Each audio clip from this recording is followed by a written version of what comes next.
তিনি বিএনপি করেছিলেন বলে অপরাধ 17 বছর রাজনীতি মাঠে ছিলেন, নির্যাতিত হয়েছেন। আমি স্যার সালাম ভাইকে বলবো এই বিষয়গুলো রক্ত রাখার জন্য।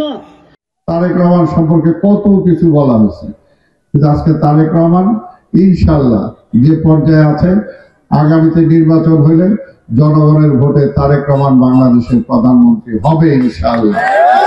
বারবার বলছি সেই সময় প্রধানমন্ত্রী শেখ হাসিনাকে যে আপনি এই পথে যায়েন না, এই পথটা ভালো না, আপনি নির্বাচনের পথে হাঁটেন।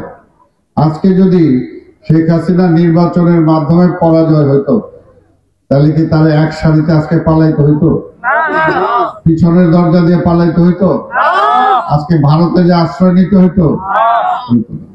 না, ভারত গুসা হয়েছে, মোদী খুব রাগ করছে হাসিনারে কেন আমরা খেদাইলাম। কারণ মোদী হাসিনা থাকলে তো সব বাজার বাংলাদেশটা তার নিয়ন্ত্রণে ছিল। ভারতের মতো একটা বিশাল দেশ, তার দ্বিতীয় রেমিটেন্স আসে বাংলাদেশ থেকে। বুঝেন কত টাকা প্রতি মাসে এখান থেকে নিয়ে যায়। আমাদের ছেলেমেয়েরা চাকরি পায় না, ভারতের লোকজনই সেখানে চাকরি করে। কিভাবে চাকরি করে? চাকরি করলেও নিয়ম আছে যে সরকারের ট্যাক্সটা দিতে হবে, ওই ট্যাক্সটাও দেয় না। ওই রাস্তার জন্য যে ট্যাক্স দেওয়া দরকার সেটা পর্যন্ত দেয় না।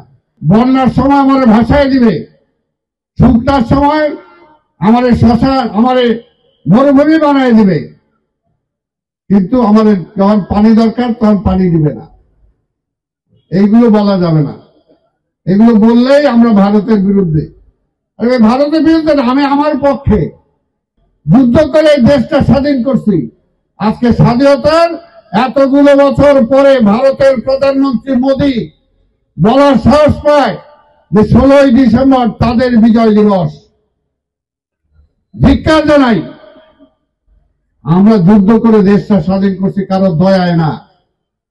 হ্যাঁ, ভারত আমাদের সহযোগিতা করছে, আমরা তাদের কাছে কৃতজ্ঞ, কিন্তু তার মানে এই না যে আমার দেশটা বেচে দিছি।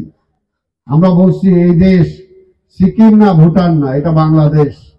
কাজে ইচ্ছা করলেই এই দেশটা কেউ দখল করতে পারবে না।